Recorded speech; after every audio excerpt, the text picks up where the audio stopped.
दोस्तों, आज दिल्ली के आसमान में एक ऐसी अदृश्य दीवार खड़ी हो गई है जिसे देखकर पाकिस्तान के रावलपिंडी में बैठे जनरलों के पसीने छूट रहे हैं। 26 जनवरी नजदीक है और दुश्मन हमेशा की तरह भारत के गौरवशाली गणतंत्र दिवस पर नजर गड़ाए बैठा था। लेकिन उसे क्या पता था कि भारतीय सेना ने इस बार सुरक्षा का एक ऐसा चक्रव्यूह रच दिया है जिसे भेदना तो दूर, उसके बारे में सोचना भी मौत को दावत देने जैसा है। अब तक आपने इजराइल के आयरन डोम के चर्चे सुने होंगे, लेकिन आज आपको गर्व होगा यह जानकर कि भारत ने अपना खुद का कैपिटल डोम तैयार कर लिया है। एक ऐसा कवच जो दिखता नहीं है, लेकिन अगर दुश्मन का कोई ड्रोन, कोई यूएवी या कोई परिंदा भी गलत इरादे से भारत की राजधानी की तरफ बढ़ा तो वो हवा में ही राख का ढेर बन जाएगा। इस सिस्टम का नाम है वज्र प्रहरी। नाम ही काफी है दुश्मन की रूह कपाने के लिए। वज्र यानी इंद्र का वो हथियार जिसका कोई तोड़ नहीं। आज भारतीय सेना ने कर्तव्य पथ पर इस वज्र को तैनात करके दुनिया को बता दिया है कि भारत का आसमान अब नो फ्लाई जोन नहीं बल्कि दुश्मनों के लिए डेथ जोन बन चुका है। लेकिन अब आपने मन में ये सवाल जरूर आ रहा होगा कि आखिर ये कैपिटल डोम है क्या, इसकी क्या खासियत है। तो देर न करते हुए चलिए इसके बारे में विस्तार से जानते हैं। लेकिन वीडियो में आगे जाने से पहले भारत की राजधानी की सुरक्षा करने वाले इस कैपिटल डोम और इसे बनाने वाले गुमनाम वैज्ञानिकों के सम्मान में वीडियो को लाइक करके कमेंट बॉक्स में जय हिंद जरूर लिखें। याद रहे, जय हिंद कहन हम सब के लिए गर्व की बात है। दोस्तों, गणतंत्र दिवस की परेड और कर्तव्य पथ की सुरक्षा इस बार सामान्य नहीं है। दुनिया भर में चल रहे युद्धों, खासकर रूस यूक्रेन और आर्मेनिया अजरबैजान युद्ध ने यह साबित कर दिया है कि आज के दौर में सबसे बड़ा खतरा बड़ी मिसाइल हिम्मो नहीं बल्कि छोटे, सस्ते और घातक ड्रोन हैं। पाकिस्तान और चीन इसी फिराक में रहते हैं कि कैसे छोटे ड्रोन्स के जरिए भारत को चोट पहुंचाई जाए। लेकिन भारतीय सेना दुश्मन की इस चाल को बहुत पहले ही भांप चुकी थी। इसी खतरे से निपटने के लिए दिल्ली में काउंटर अनमैन्ड एरियल सिस्टम्स तैनात किए गए हैं, जिनमें सबसे प्रमुख है वज्र प्रहरी। यह सिस्टम पूरी तरह से स्वदेशी है और इसे भारत के डिफेंस इकोसिस्टम ने तैयार किया है। रिपोर्ट के मुताबिक यह सिस्टम कर्तव्य पथ के आसपास एक ऐसा अभेद्य सुरक्षा घेरा बना देता है जिसके अंदर घुसने की कोशिश करने वाला कोई भी अनजाना ऑब्जेक्ट बच नहीं सकता। पाकिस्तान में खलबली इसलिए मची है क्योंकि उनकी पूरी की पूरी ड्रोन वॉरफेयर की रणनीति इस एक सिस्टम के सामने फेल हो गई है।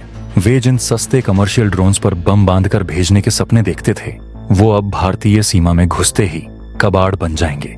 अब जरा इस वज्र प्रहरी की ताकत को तकनीकी रूप से समझते हैं। यह कोई साधारण बंदूक नहीं है, बल्कि यह अत्याधुनिक रडार, सेंसर और जैमर्स का एक जटिल जाल है। यह सिस्टम दो तरीकों से काम करता है, हार्ड किल और सॉफ्ट किल। सबसे पहले इसके रडार मीलों दूर से ही आसमान में उड़ रही किसी भी संदिग्ध वस्तु को डिटेक्ट कर लेते हैं, चाहे वो ड्रोन कितना भी छोटा क्यों ना हो। वज्र की नजरों से नहीं बच सकता। जैसे ही टारगेट डिटेक्ट होता है, सिस्टम का सॉफ्ट किल मोड एक्टिवेट हो जाता है। इसमें शक्तिशाली जैमर का इस्तेमाल करके दुश्मन के ड्रोन का कनेक्शन, ड्रोन हवा में ही अंधा और बहरा हो जाता है। उसे न जीपीएस सिग्नल मिलता है और न ही रेडियो सिग्नल। नतीजा ये होता है कि ड्रोन दिशा भटक कर गिर जाता है या हवा में ही निष्क्रिय हो जाता है। यह तरीका तब अपनाया जाता है जब हमें ड्रोन को बिना धमाके के नीचे उतारना हो। लेकिन अगर खतरा बड़ा हो तो बारी आती है हार्ड किल की। हार्ड किल का मतलब है सीधा विनाश। अगर ड्रोन जैमिंग से नहीं रुकता या वो एक सुसाइड ड्रोन है तो वज्र प्रहरी अपनी एंटी ड्रोन गन्स या लेजर हथियारों से उस पर सटीक निशाना साधता है और हवा में ही उसके परखच्चे उड़ा देता है। इस सिस्टम की रेंज 5 किलोमीटर से लेकर 10 किलोमीटर तक बताई जा रही है। इसका मतलब है कि कर्तव्य पथ पर बैठे वीआईपी और जनता तक पहुंचने से बहुत पहले ही खतरा खत्म कर दिया जाएगा। इसे कैपिटल डोम इसीलिए कहा जा रहा है क्योंकि यह दिल्ली के ऊपर एक अदृश्य गुंबद बना देता है। इस गुंबद के अंदर भारतीय वायुसेना की अनुमति के बिना पत्ता भी नहीं हिल सकता। सबसे खास बात यह है कि यह सिस्टम पोर्टेबल है और इसे कहीं भी कभी भी तैनात किया जा सकता है। आज यह दिल्ली में है, कल इसे बॉर्डर पर तैनात किया जा सकता है। यह फ्लेक्सिबिलिटी इसे दुनिया के सबसे बेहतरीन एंटी ड्रोन सिस्टम्स में से एक बनाती है। पाकिस्तान और चीन के लिए यह खबर किसी झटके से कम नहीं है। पाकिस्तान पिछले कुछ समय से पंजाब और जम्मू कश्मीर बॉर्डर पर ड्रोन्स के जरिए ड्रग्स और हथियार भेजने की कोशिश कर रहा है। वो इसे लो कॉस्ट वॉर कहता है। लेकिन भारत के इस वज्र प्रहरी ने उसकी इस रणनीति की कमर तोड़ दी है। अब तक वो सोचते थे कि छोटे ड्रोन रडार की पकड़ में नहीं आएंगे, लेकिन भारतीय सेना ने जो तकनीक अपनाई है वो थर्मल सिग्नेचर और रेडियो फ्रीक्वेंसी को भी पकड़ लेती है। यानी अगर ड्रोन का इंजन गर्म हुआ या उसने कोई सिग्नल भेजा तो उसकी मौत पक्की है। यह भारत की जीरो टॉलरेंस नीति का हिस्सा है। हम अब हमले का इंतजार नहीं करते, हम हमले की संभावना को ही खत्म कर देते हैं। इस सिस्टम की तैनाती यह भी दिखाती है कि भारत अब पारंपरिक युद्ध से आगे निकलकर फ्यूचर वॉरफेयर के लिए पूरी तरह तैयार है। एक और महत्वपूर्ण पहलू यह है कि वज्र प्रहरी पूरी तरह से मेक इन इंडिया है। इसे बनाने में भारतीय स्टार्टअप्स और डिफेंस कंपनियों का बड़ा हाथ है। पहले हम ऐसी तकनीक के लिए इजराइल या अमेरिका का मुंह ताकते थे, लेकिन आज हम खुद अपनी सुरक्षा करने में सक्षम हैं। यह आत्मनिर्भरता ही हमारी असली ताकत है।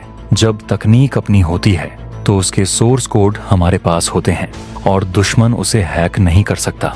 रिपोर्ट बताती है कि इस सिस्टम में आर्टिफिशियल इंटेलिजेंस का भी इस्तेमाल किया गया है। इसका कंप्यूटर खुद फैसला ले सकता है कि कौन सा ऑब्जेक्ट पक्षी है और कौन सा दुश्मन का ड्रोन। यह सटीकता भीड़भाड़ वाले इलाकों में बहुत जरूरी होती है ताकि किसी निर्दोष को नुकसान न पहुंचे। 26 जनवरी को जब दुनिया भारत की सैन्य शक्ति का प्रदर्शन देखेगी तो पर्दे के पीछे यह वज्र प्रहरी खामोशी से अपना काम कर रहा होगा। अंत में यह समझना जरूरी है कि यह सिर्फ एक मशीन नहीं बल्कि नए भारत का आत्मविश्वास है। पाकिस्तान के पैनिक बटन दबने की वजह यही है कि वो भारत की रफ्तार का मुकाबला नहीं कर पा रहा। वो अभी भी 1990 के दशक की प्रॉक्सी वॉर लड़ने की कोशिश कर रहा है, जबकि भारत 2030 की तकनीक तैनात कर रहा है। कर्तव्य पथ पर इस अदृश्य योद्धा की मौजूदगी हर भारतीय को सुरक्षा का एहसास दिलाती है। दुश्मन को यह संदेश साफ है, चाहे तुम जमीन से आओ, पानी से आओ या आसमान से, भारत के पास हर चुनौती का जवाब है और वो जवाब वज्र जैसा कठोर होगा। तो दोस्तों, इस गणतंत्र दिवस पर जब आप तिरंगा फहराएं तो याद रखिएगा कि आपकी सुरक्षा के लिए आसमान में एक अदृश्य प्रहरी जाग रहा है। तो दोस्तों, आज के इस वीडियो में बस इतना ही। वीडियो अच्छी लगी हो तो इस वीडियो को ज्यादा से ज्यादा शेयर करें अपने दोस्तों के साथ, अपने जानने वालों के साथ। चैनल को सब्सक्राइब नहीं किया है तो सब्सक्राइब कर लें। साथ ही बगल में जो बेल आइकॉन का बटन है उस पे ऑल पर क्लिक कर लें। मिलते हैं अगले वीडियो में। जय हिंद, जय भारत।